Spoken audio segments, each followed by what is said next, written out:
We're talking with the Wayne County Chairman of the Board of Commissioners this morning, and we're glad to have Steve Keene with us. Wayne, nice to be with you, always. Steve, always great to have you in the studio with us this morning. Let's talk to the chairman here about a couple of things, and I understand you're on your way to talk to the folks or to find out what's going on with the Highway 70 corridor.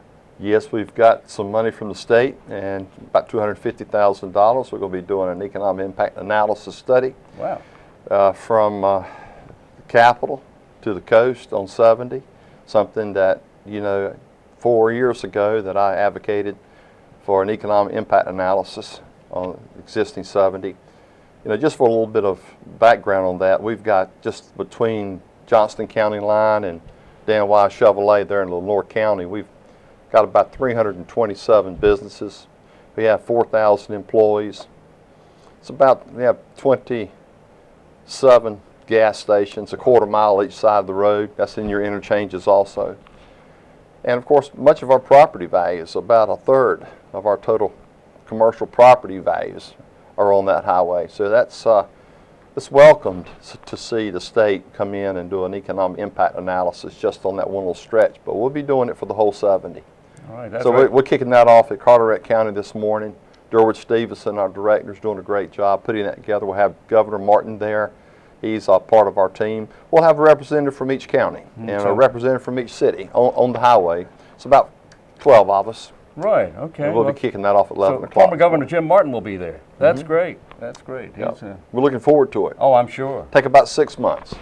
About 6 months. Well, that highway is moving along very nicely here in Wayne County. There's a lot of movement on that highway. It's moving quickly. Well, they went south around Clayton. Now they're going north around Goldsboro. Right. Didn't get into Kinston. Right. But also, too, that we had made an addendum to this memorandum of understanding is that we will take 117 from Wilson, 795, and we'll look at the 795 I-40 connector at the same time. So the company is going to branch off and do the economic impact analysis study on the 795, try to get the 795 shield so we can get from Goldsboro to where it stops now down to Sampson County. Right. And tied into 40. Yeah. Oh, yeah. We're excited about that. I'm sure. That's great. Well, we're going to talk about a couple of things, first of all, and we're going to look ahead for just a moment. Tell me, if you could give us an update on the commissioners meeting with the Board of Education. That's going to be coming up soon.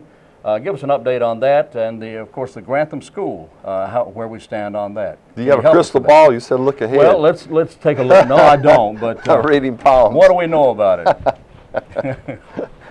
Well, of course, we've been advocating for a joint meeting for some time. These commissioners in November made a pact with the new commissioners that we would get out as much as we could. So we started with facilities, got into schools. We'll be getting into the municipalities in September, visiting all the municipalities, all 7 municipalities in Wayne County, doing that September. But the schools facilities, they have a plan that they put together back in '07, and it was up in 12. When we took over in 13, I wanted to see the plans and see what they had done and what basically we could do for them in funding for the next 4 years. So they gave us some ideas of where they would like to go, some priorities, and they would like for us to look at the inner city school and Goldsboro High School, the Spring Creek Elementary School, and the Charles B. Aycock School. They were looking at adding 20 to 25 classrooms, and the Grantham School. And the Grantham School was pushed up a year, so it was a year behind the other 3. So when that was pushed up a year, we decided to go ahead and just see what they had on that property, and it was a good piece of property to duplicating something that was already done in Johnston County. So the gentleman at that time was Jimmy Height, who was ready to come over in a couple of days. And so we just said, well, bring your conceptual plan, layout, and just show it to us. And we decided to put it on TV, and it got a lot of rave reviews one way or the other. And so with that, it was sort of jumping out there before the others. Not that we wanted to take its place or get priority. It was just there, so we decided to do it. But now we're going to do that one again for the board. We will also make some adjustments for the Grantham to look at maybe 1 school and not 2 schools. split into 2 schools because there's an adjustment there. So that concept will be presented on the 30th, next Tuesday. Charles B. Aycock has a great conceptual plan. I saw it yesterday, and it's nice, really is. And so is Spring Creek Elementary, and the interschool, Goldsboro High School, has made some adjustments. So as we look at all of those will come out Tuesday. We have a facilitator. Name is Margaret Henderson from the UNC School of Government. She'll be our facilitator. And actually, we've got so much packed in there that we extended our time from 9 to 12, from 9 to 2:30. Oh, yeah. So, and the public is welcome. It's going to be at Lane Tree Convention Center out there and at their golf course. And of course, there'll be no public comments or reaction. It'll be a work session between the 2 boards. But the public's invited to come and watch and listen and learn. Oh, absolutely. You know, since this all began, this movement, I see a lot of energy building on this, and people are getting excited about it. And I think the board's excited about it. I think the Board of Education will be as well. Well, we hope so. It's all about funding. The lottery funds were jeopardized this past year. It ended up at $100 million. But the school cost, or the school monies that are taken from the lottery funds, that's been reduced somewhere between, it was at 50, 48, 46%. That's down to about 23% now on building funds from the lottery. So that's been cut back. And of course, you saw yesterday where the news release out of Raleigh was the buses, overheads on the buses have been cut back. The school student ratio has been adjusted. Teachers, you know, so it's really a big change in education. Yeah. But again, that was our biggest reason to reducing the tax rate. We wanted to do it for the property owners, but most of all, we wanted to do it for school construction. And when you go after that tax rate, drop that tax rate to 66 from 70.25, we dropped it nearly 4 cents. And what that tells us is that if you are going to do a statewide bond, if you're going to vote and get it out there to the people to vote on it, then they're going to recognize, are they going to play off of 70 cents, or are they going to play off of 66 cents, or would it be better to play off of 63 cents? So it's important to cut the fluff, reduce that rate when you're looking at some large expenditure. And this large expenditure, of course, the greatest expenditure would be the school buildings. And we all know we have substandard schools, and some good schools too, but a lot of the substandard schools, they need some work. So in order to get those funds, you either raise tax rates, you raise sales tax rates, or you go after a bond that's going to raise the rate somewhat, but you know what you're getting, and everybody has to vote for it. But we've dropped that rate down to 66, hoping that now we can look at a good rate and see what we can provide in schools. Interesting about the rate too, if I may, yesterday it was released, out of 100 counties, Wayne County had the greatest percentage change in rate reduction. Is that right? In the whole state. In the whole state? We had the biggest change. We had the biggest percentage change drop in the change in the reduced taxes. Oh, there were only 10 counties that reduced their tax rate. Now, what does that tell you? Are we in that good a shape? And what do your detractors say? Well, now we won't be able to hold that rate, or what are you hearing? Well, when you say hold the rate, we could hold the rate next year. Might even reduce the rate again next year. You don't know. Look out. You don't know. but the thing is that if you get that rate where you know you can use it for those programs, and you look at the grants and you watch those funding arms come out of Raleigh, and they're going to help you, or they're going to take away. If they take away, then that's a program. Is that program really needed? Was it just something? Or do you have to sustain it? If you sustain it, then you've got to add a penny to the rate. And you know, a penny equates to somewhere between $600,000 and $700,000.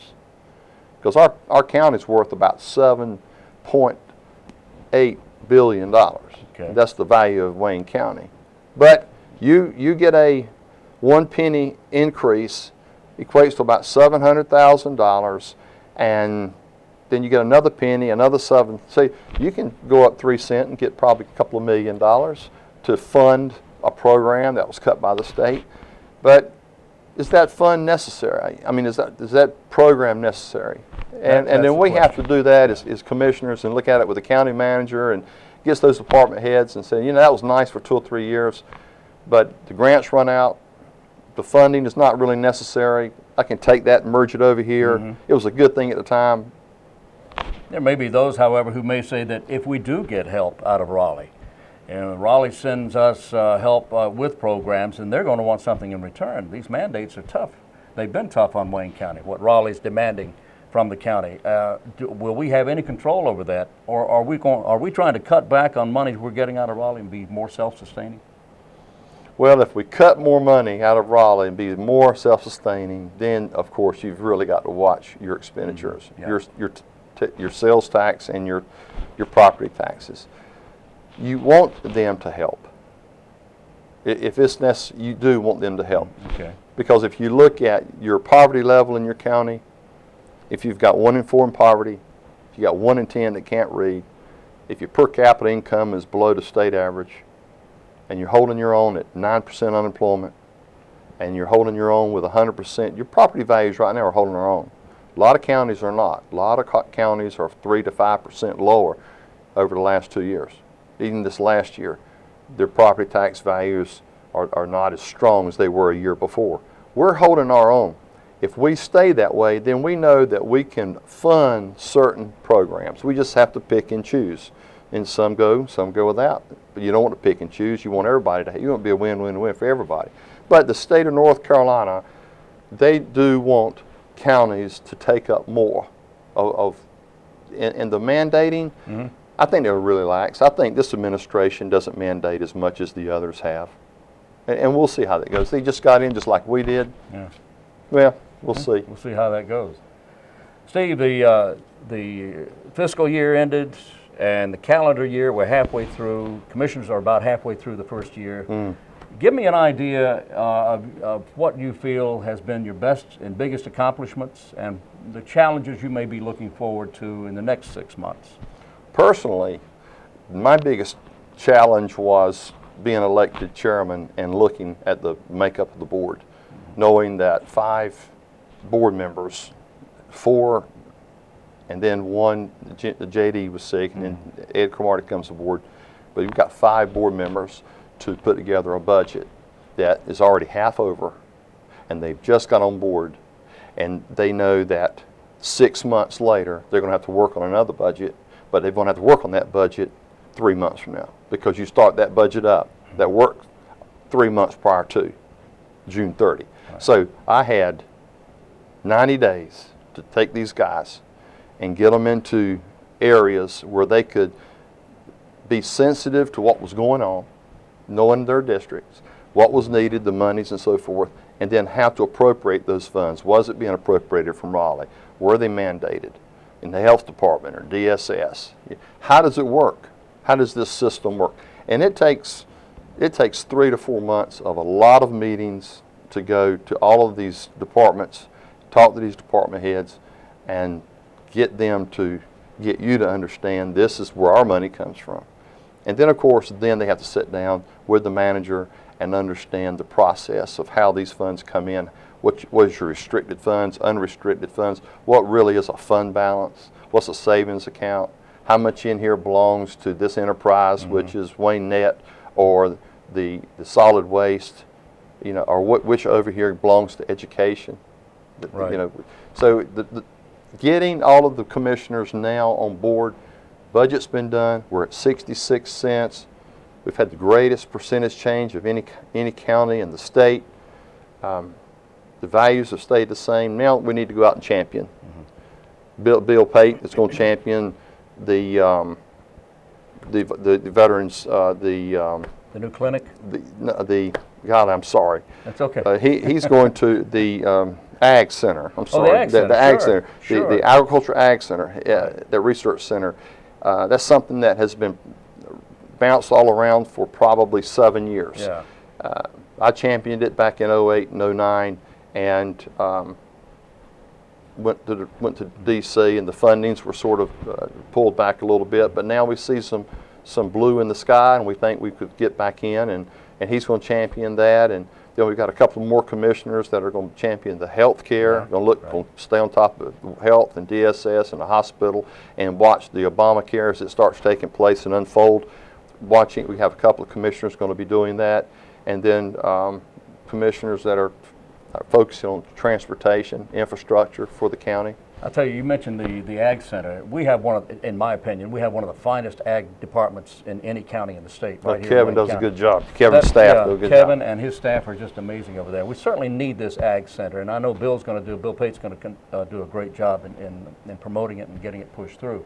Other areas, you know, I had mentioned the new Veterans Clinic. That's going to be great for us as well here. You have 4 brand new commissioners. You and Ray Mayo and John Bell, of course, are veterans on the commission. What did you tell the commissioners briefly? What did you tell them when you went in and here are 4 new members of the board? What did you tell them? How did you say we have to reach a compromise on a lot of these issues, because you know you have 7 different people and each of the commissioners have their own ideas about what they think is best. How do you compromise with 7 different individuals? Leadership quality, giving them buy-in. They've got to have skin in the game, and you don't want them to stump their foot and get embarrassed. So you, I guess, show them compassion, and you mentor them. And I'm a visual learner. I can't give you 3 or 4 books. I could, but I say, here, let me take you to this meeting. We sit in here. Don't say anything and just listen to what this person says. This person. Pay attention to the finance. Right. Then after it's over, take them to lunch and say, okay, this person, the reason they were saying this or who they are. I said, but the next time you go by yourself, and you know, if you stump your toe, you stump your toe. But it's getting them to go with them to these meetings, and take time with them and teach them. And that was the easy part for me. That's what I've done all my life. So it's no problem for me, but the way they're receptive and my body language sometimes, or the way it comes across, it's almost like you're being too mean or you're being too hard, but that's just the way it is. And you know, you get that in your mind, and then you get out on the ground and you have these adversarial moments, and you have to say, okay, it might be in the valley, but this is an opportunity. Now take this opportunity, and you'll see that government does not run like a business. It's slow, it's a process, and people, because you're public, people are going to call you, and some people don't like it, some people are going to like it. But you got to remember the people who elect you to the district, and you got to focus on that. You can't please everybody. In fact, you can try. You try. You're not gonna. No. You're just not gonna do But you that. keep trying and do the right thing. Recently, Wayne County Board of Commissioners approved a proclamation making Wayne County a Purple Heart County. Now, what does that mean, Purple Heart County? Well, you know what the Purple Heart's meaning is, and was put together a couple hundred years ago, I guess, but back in the 1800s. And we've got probably 48 to 50 Purple Heart recipients that have received the Purple Heart coming to a dinner on the 6th at the First PH there on Wayne Memorial Drive. Yeah. And that'd be a dinner at 7 o'clock, and those tickets are $20. We have about 210 people signed up and bought tickets already. It's our 2nd annual dinner. We'll have, we've got 48 or 52 already registered to come. Wow. It's the 2nd annual Purple Heart Gala or venue, but dinner. It's just a time that we felt like it was special to do something for the veterans. Dinner's not even enough for what they've gone through. But this is our 2nd year. We put together an advisory board for the veterans and trying to find out who the veterans are. You know, there's a lot of veterans in Wayne County that aren't registered veterans. They won't register. Really? Yeah, they just stay away. I'm a veteran, and to be honest with you, I've never gone in anywhere and registered as a veteran. So after 4 years in the Navy, I got out. But I've never gone to a veterans hospital or registered. as a veteran.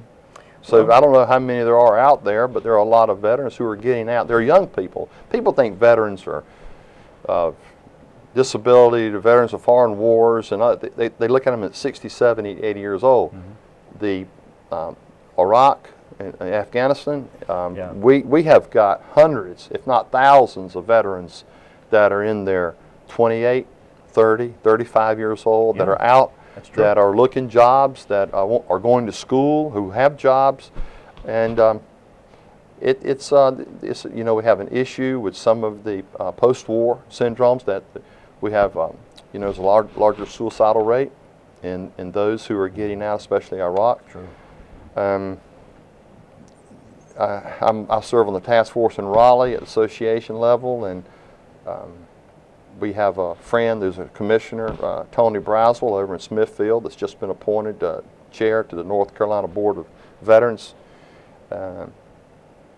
He's close by. He and Bill Pate are teaming up together and getting information of what this advisory board can do to help our VSO, that Veteran Service Officer, help that person and to not qualify. You're already qualified, but to identify, to have all of these programs that are offered, to get all these programs to these veterans if needed. The Purple Heart, of course, is awarded to service people who were injured during their service in combat, and of course we want to recognize those folks. We also want to let the public know who they are, and that they have indeed fought to serve our nation and to protect our freedom. And so that's coming up on the 30th. The VA clinic opens on the 29th, and we're very proud of that as well. It's coming up on the 6th. That dinner is on the 6th. Right, that's the Purple Heart is on Dinner. the 6th, but the that's right. I'm sorry, it is on the 6th, and the clinic still opens on the 29th. But and the Board of Education, a joint meeting with the commissioners, is at 8:30. I'll have a little fruit, juice, and pick-me-ups, and 9 o'clock. Start at 9. Okay. Break for lunch about 11:30. Okay.